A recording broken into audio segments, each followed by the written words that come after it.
mövzumuz söz birləşmələri. Söz birləşmələri 2 və daha artı, 2 və daha artı.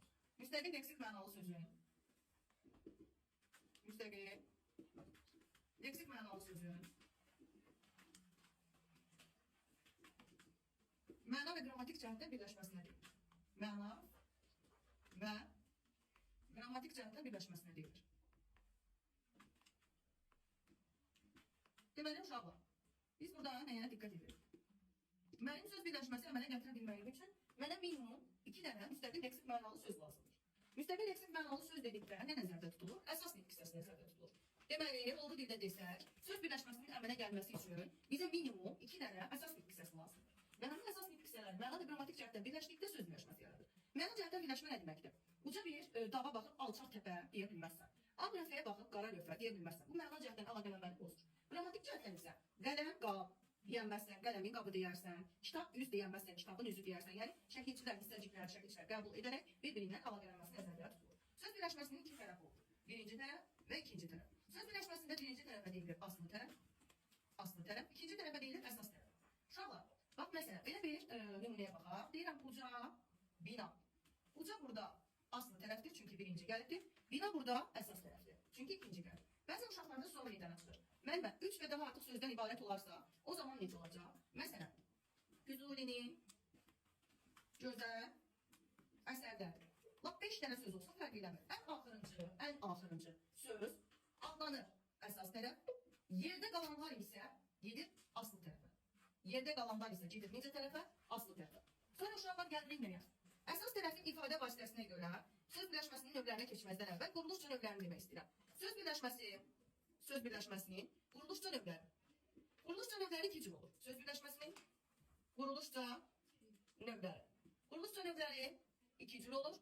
Deməli, bunlar olur sadə söz birləşmələri, bir də uşaqlar olur mürəkkəb söz birləşmələri. Sadə və mürəkkəb. Sadə söz birləşmələri müstəqil 2 sözün birləşməsindən əmələ gəlir. Mürəkkəb söz birləşmələri isə 3 və daha artıq sözün birləşməsindən əmələ gəlir.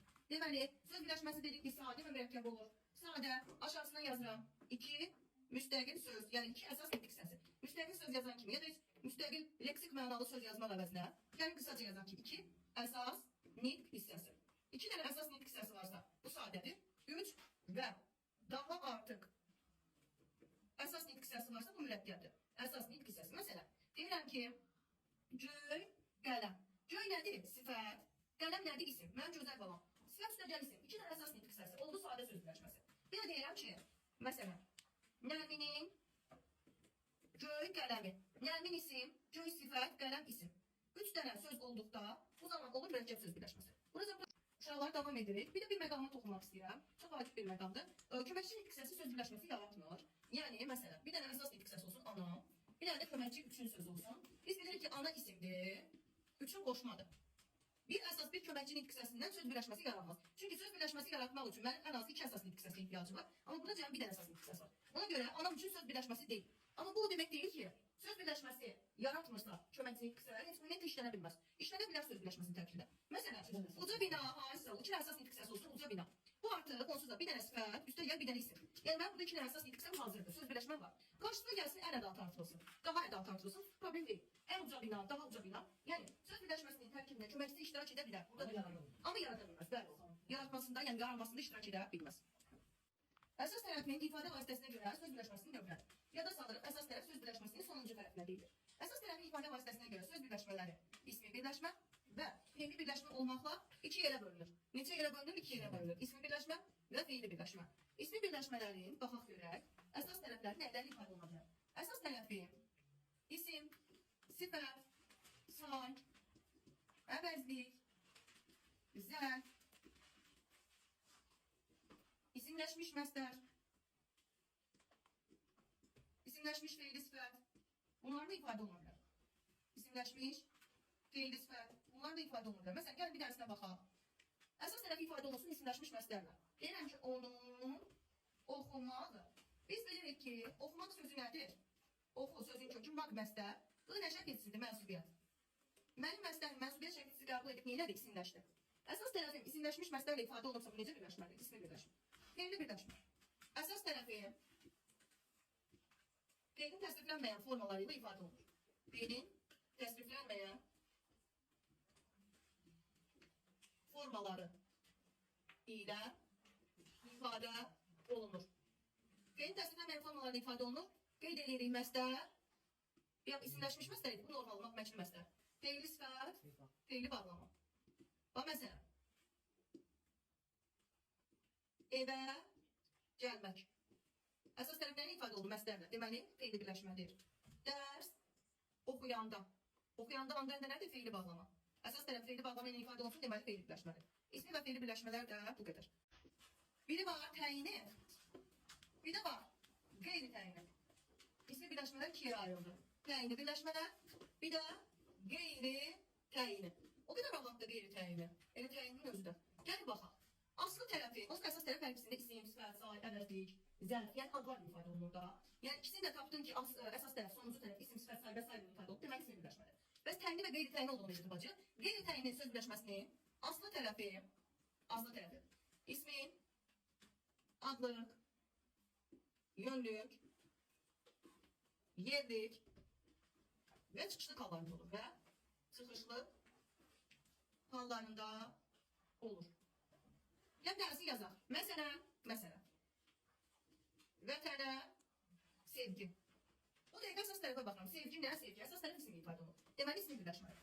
Aslı tərəfinə baxıram. Aslı tərəf olan vətənə sözü. İsmin hansı haldadır? Yönlük halında. Deməli bu qeyri təyini söz birləşməsidir. Təyini söz birləşmələri üç yerə bölünür. Birinci növ təyini söz birləşməsi, ikinci növ və üçüncü növ. Ağlı bala. Birinci növ təyini söz birləşməsinin formalaşmasında heç bir xüsusi şəkilçi yoxdur. Yəni mən sizə deyim ki, mütləq tərkibində falan şəkilçi olmalıdır, yox. Amma özdə məxsus şəkilçisi olmasa da tərkibində şəkilçi iştirak edə bilər. Yaxşımı? Özdə məxsus xüsusi şəkilçisi yoxdur, amma tərkibində əlavə olaraq şəkilçi iştirak edə bilər. Məsələn, deyirəm ki, düsturları nədir? İsim üstəgəl isim. İndi yazacaq yenidən. Sifət üstəgəl isim. Say üstəgəl isim. Əvəzlik üstəgəl isim. Zərf üstəgəl isim. Feili sifət üstəgəl isim. Bir də feili sifət tərkibi üstəgəl isim. Uşaqlar, bax məsələ. Material bildirən isimlərimiz var. Gümüş, qızıl, yun, kətan. Onların üzərində isim gəldikdə, məsələn, yun, şal. Yun isim, şal isim. Oldu birinci növ. Sifətin üstünə isim gələndə. Məsələn, deyirəm ki, ağ, lövhə. Ağ sifət, lövhə isim. Say üstəgəl isim. 7 kitab. Say üstə isim gəldiniz. Əvəzli üstəgəl isim. Bu şəhər. Bu işarə əvəzli şəhər isim. Zərf üstəgəl isim. Özdə əsasən də yer zərfləri. Yuxarı mərtəbə. Yuxarı yer zərfi, mərtəbə də isim. Feili sifət üstəgəl isim. Oxuyan şagird. Feili sifət tərkibi üstəgəl isim. Dərsini oxuyan şagird. Yəni oxuyanın özündən də nəsə bir söz birləşsin ki, feili sifət tərkibi yaratsın. Dərsini oxuyan feili sifət tərkibi, üstəgəl şagird. Yəni birinci növ. İndi uşaqlar, birinci növdə bəzi qeydlərimiz var. Qeydlər nədən ibarətdir? Birinci növ tısıbının, yəni təyin söz birləşməsinin əsasən aslı tərəfi təyin olur. Aslı tərəf, yəni birinci tərəfi təyin olur. Əsas tərəfi isə mübtəda, tamamlıq, ismi xəbər olur. Əsas tərəfi isə mübtəda, tamamlıq, ismi xəbər, sonra zərflik, ismi xəbər olur. Uşaqlar, gəlin bir dənə nümunəyə baxaq. Deyək, o min deməkdənsə bir görmək yaxşıdır. Məsələn, bir dənə. Birinci növ yazaq. Məsələn, isim üstəgəl isim üstünür məsələn. Qızıl nədir? Qızıl isimdir. Üzərində gəl üzük, qızıl üzük. Gözəldir. Necədir? Gözəldir. Xəbər. Nə? Üzük. Mübtəda. Necə üzük? Qızıl təyin. Gördüyünüz kimi qızıl üzük birinci növdür. Qızıl üzük birinci növdür. Qızıl sözü təyin oldu. Üzük sözdə nə oldu uşaqlar? Mübtəda oldu. Sonra indi sizə son meydana çıxır. Mən həmişə bir yaşanır bu. Əsasən sözü boşuna işlətməmişik. Nəyə görə əsasən? Sintaktik təhlildə parçalanmayan istisna birinci növlər var. Yəni birinci növdür, amma təhlil eləyəndə aslı tərəfi təyin olub eləmir. Bütöv götürülür. Onu da biz deyirik ki, sintaktik təhlildə, yəni cümlə üzrə görə təhlildə, parçalanmayan birinci növlər. Sintaktik təhlildə parçalanmayan birinci növ təyinli söz birləşmələri. Məsələn, hər tərəf, hər yan, qədim dövr, orta əsrlər, yarım saat, yeni il, təzə il və s. Deyirəm ki, hər tərəf gözəlləşir. Para gözəlləşir, hər tərəf. Bütöv şəkildə götürülür, parçalanır. Bu bizim birinci növdür. İkinci növ uşaqlar və üçüncü növ. Burada onlar haqqında da ayrıca qeyd edəcəyik. Deməli, indi davam edirik. İkinci növ təyini söz birləşməsində. İkinci növ təyini söz birləşməsinin birinci tərəfi, yəni aslı tərəfi, birinci tərəf qeyri-müəyyən, yəni ikihalda olur. İkinci tərəf isə yalnız üçüncü şəxsin təkinin mənsubiyyətini qəbul edir. Yalnız üçüncü şəxsin təkinin mənsubiyyətini qəbul edir. Məsələn, məktəb həyəti.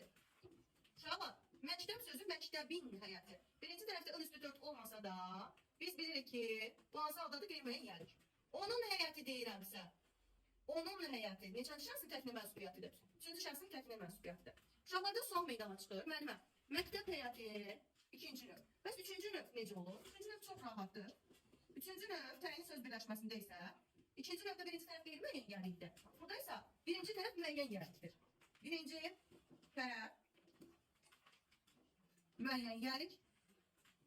Üstəgəl ikinci tərəf bütün şəxslərin mənsubiyyəti, yəni hər üç şəxsin təkinin də, cəminin də mənsubiyyəti. Bütün şəxslərin mənsubiyyəti. Yoldaşlar, bir məktəb həyəti, indi müəyyən gəliyi deyirik. Məktəbin həyəti. Gördüyünüz kimi birinci tərəfə müəyyən gəlik, ikinci tərəfə də mənsubiyyət artırır. İkinci və üçüncü növ arasındakı fərqlərə baxaq. İkinci növ təyini söz birləşməsinin arasında söz daxil etmək olur. İkinci növ təyini söz birləşməsinin tərəfləri arasına söz daxil etmək olmur. Daxil etmək nə ilə uşaqlar olur. Amma üçüncü növ təyini söz birləşməsinin tərəfləri arasına söz daxil etmək olur. Tərəfləri arasına söz daxil etmək olur. Məktəb gözəl həyəti, məktəb yaxşı həyəti, geniş həyəti demək olur. Amma yoldaşlar, üçüncü növ tısıbının tərəfləri arasına söz daxil etmək olur. Üçüncü növ, yəni təyin söz birləşməsinin tərəfləri arasına söz daxil etmək olur. Gəlin yoxlayaq şifahi. Məktəbin geniş həyəti, məktəbin gözəl həyəti. Gördüyünüz kimi birinci fərq bu. Sonra deyirəm ki, ikinci növ təyini söz birləşməsi sintaktik təhlildə əsla parçalanmır. Yəni, mübtəda xəbər tapanda ikinci növ bütöv götürülür, bir cümlə üzvü olur. Sintaktik təhlildə əsla parçalanmır. Üçüncü növ təyini söz birləşməsi. Sintaktik təhlildə istisna məqamlarda parçalana bilir. İstisna məqamda yəni bir-iki dənə qaydadan kənara çıxma deməkdir. Normalda desə ki, üçüncü növ parçalanmır, düzdür. Amma heç vaxt parçalanmır desə, yanlışdır. Çünki istisnası var. Üçüncü növ təyini söz birləşməsi sintaktik təhlildə əsasən, yəni %99% parçalanmır, yəni bütöv götürülür. İstisna. Uşaqlar, istisna nədə ağılır? Bizim, sizin, yəni birinci şəxsin cəminin əvəzliyi gəlik halda olarsa, bir də sizin. Gördüyünüz kimi müəyyən gəlik hal. Üstə gəl, burada evimiz, sizin eviniz. Belə olduqda üçüncü növ bütöv təhlil edilir. Bizim evimiz, sizin eviniz formasında olduqda bütöv təhlil edilir. Yəni birlikdə təhlil edilir. Deyirəm, bizim evimiz uzaqdır. Hara uzaqdır? Bizim evimiz birlikdə təhlil edilir. Yəni bir bölünmədən. Amma uşaqlar, bizim, sizin sözündən sonra gələn söz, ondan sonra gələn tərəf öz mənsubiyyətini itirərsə, sizin eviniz çevrilib sizin ev olarsa, bu zaman bizim, sizin sözləri təyin olur. Nə olur? Bizim, sizin sözləri təyin olur. Sanki birinci növ təyin söz birləşməsində kimi. Digər tərəfdə yerindən sonra müddət olar, tamamı, olar qismi xəbər olar. Yəni bu şəkildə. Sonra ikinci növlərin hamısını uşaqlarda sual meydana çıxır ki, məktəb həyəti, məktəbin həyəti ola bildi, üçə keçdi. Bütün ikinci növlər üçüncü növə keçirmir, xeyir. Xəzər dənizi, Qurban bayramı, Ramazan bayramı, dəniz adı, çay adı, dağ adı, bayram adı, prospekt adı, bunların heç biri müəyyən gəliyə keçmir. Yəni üçüncü növə keçə bilmir. Sonra ikinci növlər eyni zamanda cəmlənə bilmir, üçüncü növ eyni zamanda cəmlənə bilir. Deməli, ikinci növ tərəfləri eyni zamanda cəmlənə bilmir. Yəni məktəblər həyətləri deyəmirsən. Eyni zamanda neylə bilmir? Cəmlənə bilmir. Amma uşaqlar istisnası var. Cəmlənə bilmir. İstisnası nədir? Yazaq bura istisna. Atalar sözləri, həmkarları, ittifaqları, elmlər namizədləri. Həmkarlar, ittifaqları, elmlər namizədləri. Kitabda da var, sadəcə istədim ki, bir ikisini buraya yazaq. Üçüncü nəvi isə rahatlıqla tərəfləri cəmlənə bilir. Yaxşı mı? Bu şəkildə.